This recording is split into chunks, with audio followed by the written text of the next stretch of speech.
Press the voice button.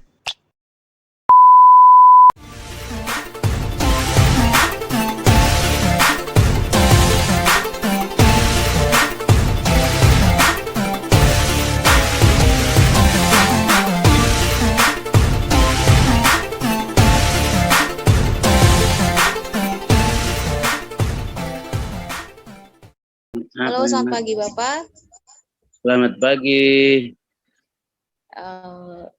Bagaimana kabar Bapak? Baik, selalu sehat. Alhamdulillah. Kamu apa kabar? Kami juga kabar baik, puji Tuhan Bapak. Oh ya, maaf ini dari mana? Dari kampus mana? Dari Undana, Jurusan? jurusan Ilmu Komunikasi. Oke, dengan siapa? Saya atas nama Claudia, dengan rekan saya yang satunya di Zoom atas nama Laura. Oke, makasih. Kita bisa langsung mulai saja Bapak?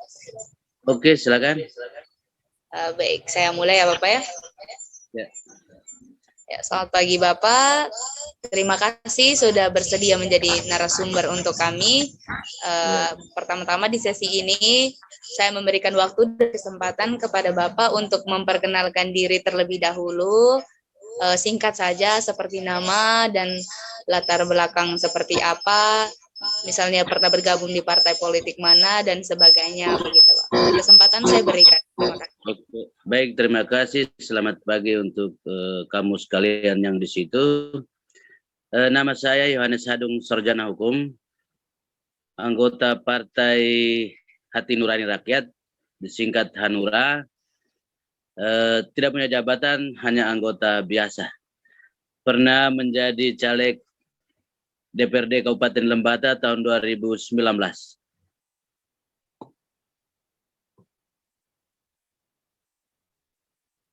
Baik, terima kasih Bapak sudah memperkenalkan diri. Jadi tujuan kami mengundang Bapak adalah untuk berbincang-bincang terkait tema yang kemarin kami ambil, yaitu pengalaman politisi dalam melakukan komunikasi politik ketika kampanye. Jadi pertanyaan kami ini akan terkait hal-hal yang terjadi di belakang layar dalam proses kampanye itu. Jadi apa bisa dimulai dengan pertanyaan saja Bapak supaya mempersingkat waktu? Oke, keren. Oke, baik, terima kasih Bapak. Pertanyaan pertama saya yang mengajukan. Jadi seperti yang kita ketahui bersama bahwa dalam acara atau kegiatan kampanye itu pasti memiliki tahapan dan langkah-langkahnya. Jadi bisa Bapak jelaskan sedikit bagaimana kampanye itu seperti apa tahapan-tahapan dalam melakukan kampanye. Terima kasih. Baik, terima kasih. Merujuk pada Undang-Undang Pemilu Nomor 7 Tahun 2017, partai politik tunduk kepada Undang-Undang Pemilu. Nah, ada beberapa tahapan kampanye yang kemudian akan kita laksanakan sebelum kita masuk pada pemilihan. Yang pertama, kita sebelum ditetapkan menjadi calon, kita mendaftar ke partai politik, lalu kemudian setelah terakomodir di partai politik, lalu kemudian kita mulai mensosialisasikan diri. Setelah kita ditetapkan menjadi caleg, kemudian kita mulai ikut aturan main dari KPU. Jadi ada PKPU yang mengatur soal bagaimana berkampanye, dan di sini kampanye ada dua hal, ada dua jenis, yaitu kampanye dialogis dan kampanye terbuka. Kampanye dialogis yaitu kita pesertanya terbatas, ada di dalam ruangan, lalu kita berkomunikasi dengan masyarakat. Sementara kampanye terbuka itu kita di luar ruangan, di ruangan terbuka, lalu kita melakukan orasi politik. Mungkin itu jawaban saya buat sementara. Baik, terima kasih Bapak. Jadi di sini tuh ada 2 jenis kampanye yang Bapak jawab tadi. Yang pertama kampanye dialogis dan kemudian kampanye terbuka. Jadi bisa dibilang bahwa kampanye terbuka ini bisa juga disebut sebagai kampanye akbar yang ramai begitu di luar ruangan yang sesuai dengan ketentuan KPU. Lalu kampanye dialogis tadi yang Bapak bilang lebih situasinya lebih tidak ramai dan lebih. Jadi pertanyaan saya selanjutnya, apakah kampanye dialogis ini juga diatur oleh KPU, begitu Bapak? Ya, kampanye dialogis ini kan 2 jenis kampanye yang diatur oleh KPU. Dan itu kampanye dialogis ini dia punya jumlah pesertanya juga terbatas. Sementara itu terjadi interaksi antara caleg dengan peserta kampanye. Jadi saling interaksi antara kita yang caleg dengan juga peserta. Ada saling bertanya, menjawab, dan lain sebagainya, memberikan masukan-masukan, dan lain sebagainya. Itu yang dimaksud dengan kampanye dialogis. Mungkin itu. Baik Bapak, saya ingin bertanya mengenai jawaban Bapak tadi. Apa kelebihan dan kekurangan dari kedua jenis kampanye tersebut?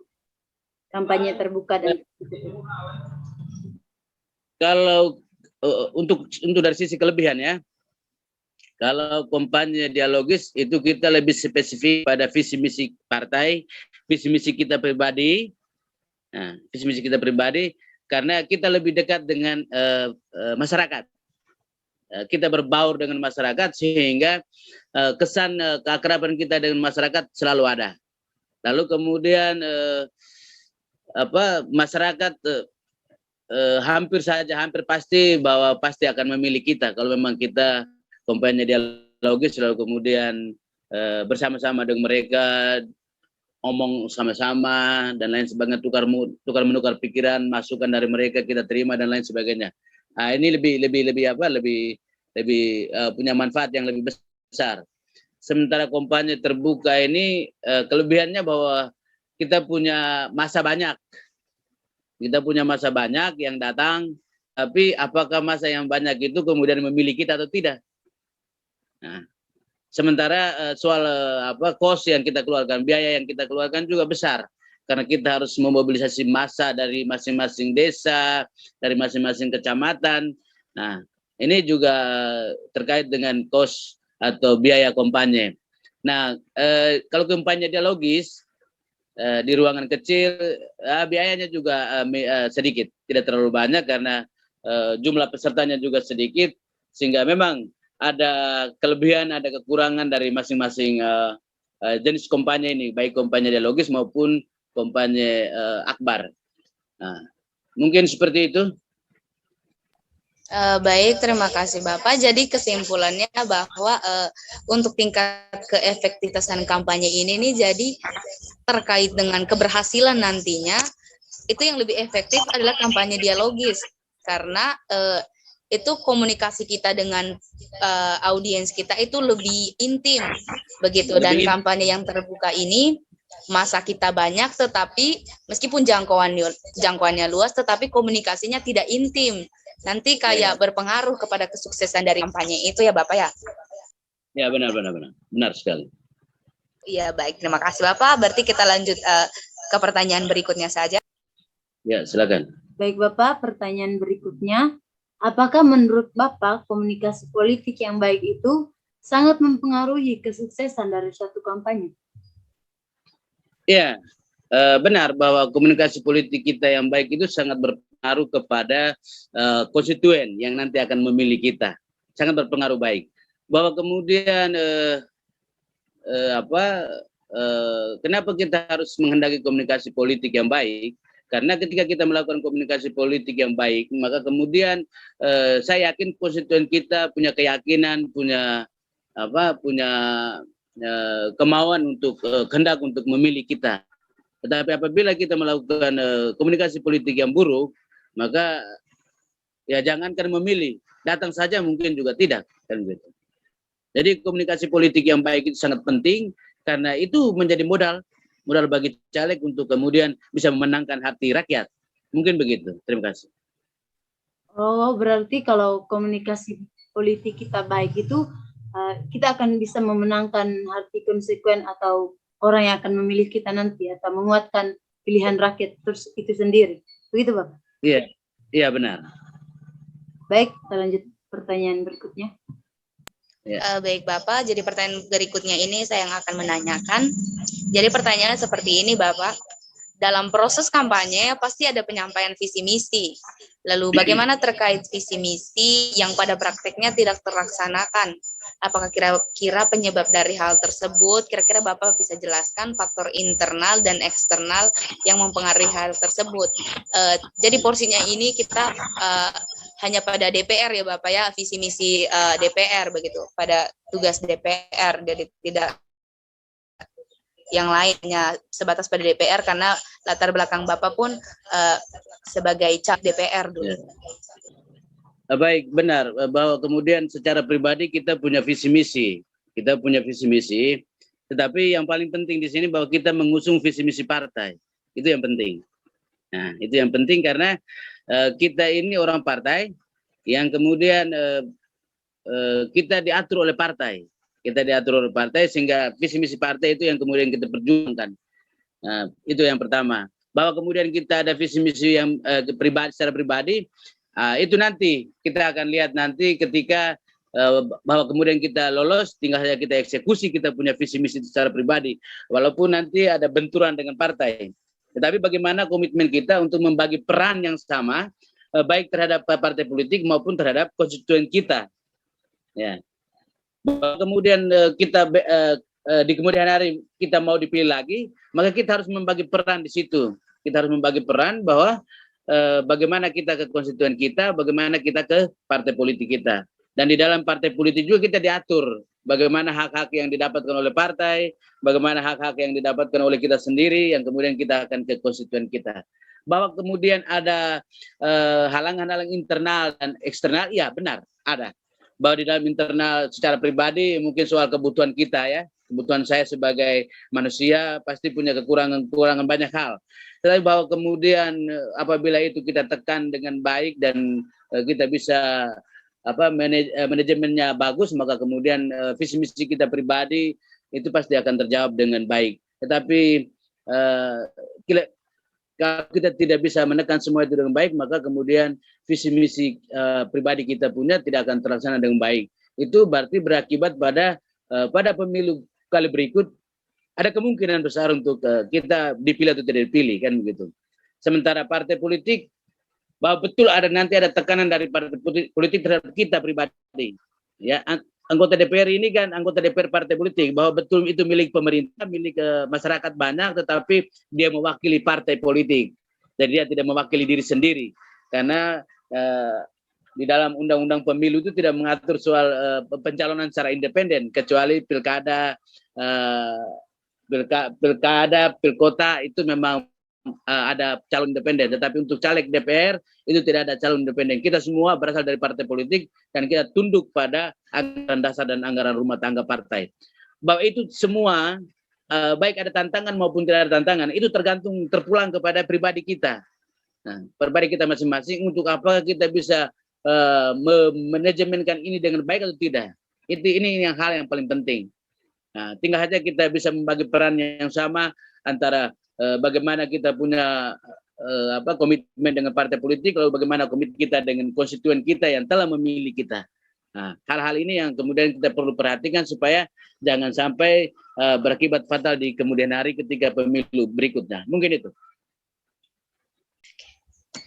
Baik Bapak, jadi dari jawaban Bapak tadi itu ada dua hal yang saya kutip di sini, yaitu terkait terlaksana atau tidaknya visi misi itu dengan baik itu bergantung pada pribadi dari DPR itu, kemudian juga dalam bertugas dia berdampingan dengan orang lain, jadi berhasil atau tidaknya itu bergantung pada dirinya dan juga kepada orang-orang yang kemudian bekerja dengan dia, begitu, rekan-rekan dia. Jadi kalau misalnya dia pun kalau dia pribadi pun sudah berjuang, tetapi rekan-rekannya itu pun tidak memiliki peran, misalnya kayak tidak berjuang yang sesuai dengan yang dia berjuang juga, nanti juga akan tersendat gitu dalam proses pencapaian visi misi itu ya Bapak, seperti itu. Ya.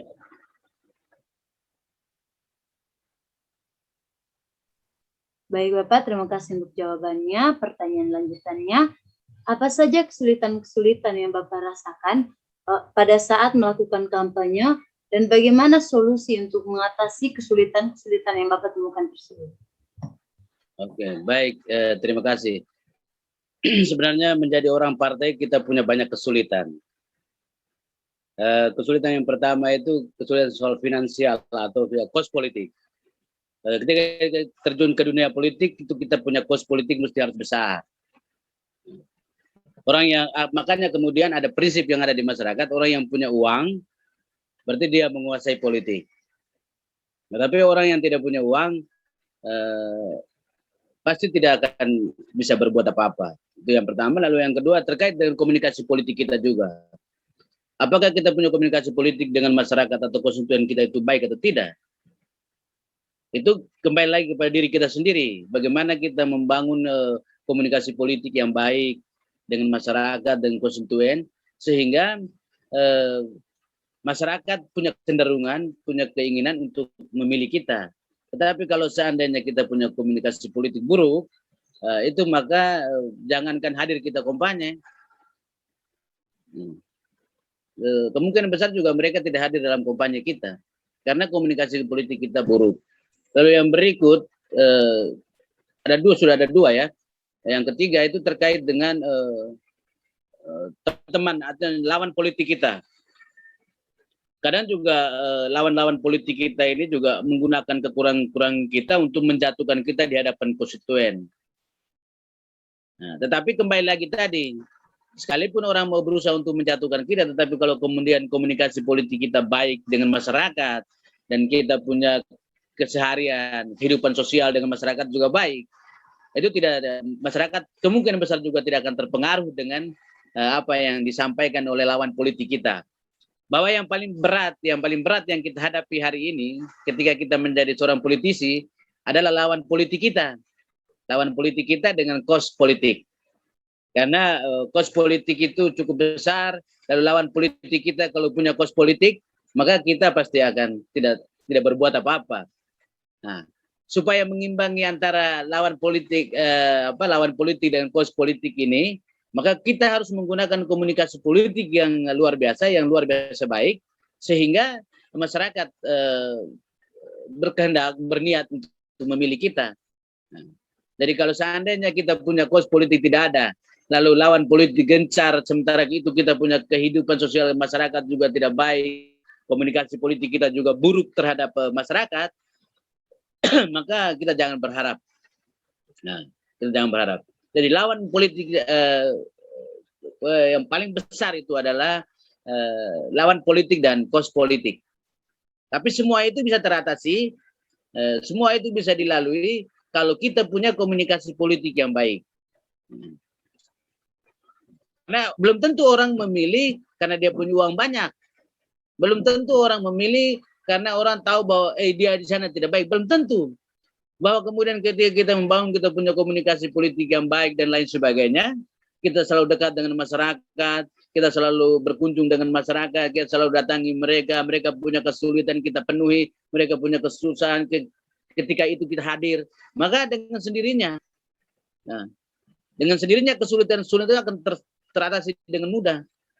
Kembali lagi seperti yang saya bilang tadi bahwa bagaimana kita melakukan komunikasi politik yang luar biasa sehingga bisa memenangkan hati rakyat. Mungkin itu saya kembalikan.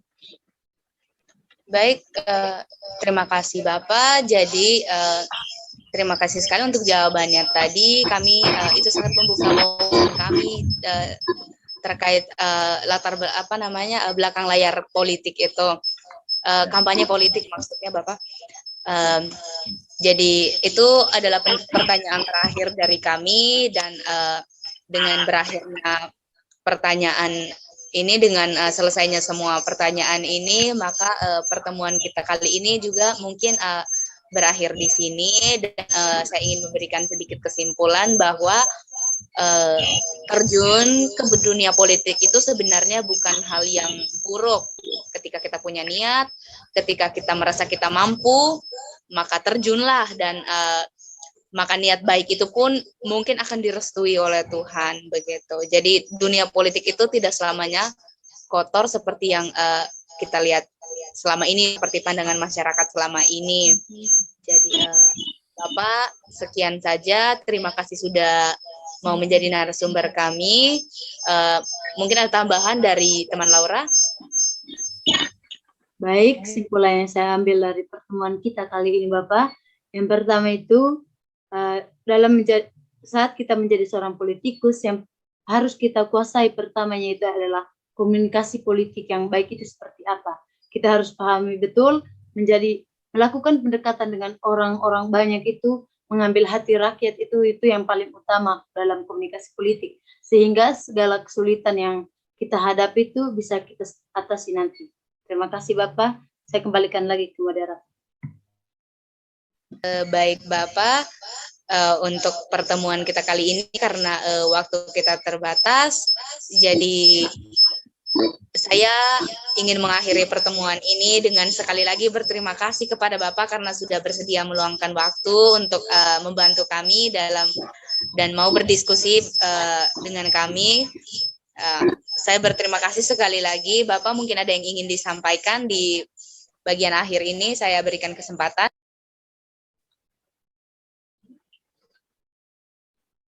Baik, yang pertama sama-sama untuk terima kasihnya. Lalu yang berikut, sukses selalu untuk kamu semua yang ada di situ. Mudah-mudahan apa yang kamu pelajari hari ini menjadi bekal yang bermanfaat, karena generasi kami ini pasti akan berakhir. Nanti akan muncul generasi kamu yang kemudian akan meneruskan pembangunan bangsa ini. Jadi mudah-mudahan ini menjadi motivasi kamu, ini menjadi pengalaman kamu untuk kemudian tetap melanjutkan pembangunan Indonesia ini. Karena Indonesia tidak akan berhenti, Indonesia akan tetap membangun dan terus membangun sampai kapanpun. Selamat dan sukses selalu. Terima kasih Bapak. Bapak sudah boleh keluar dari Zoom meeting ini. Sekali lagi terima kasih Bapak. Salam sehat. Terima kasih Bapak. Salam sehat.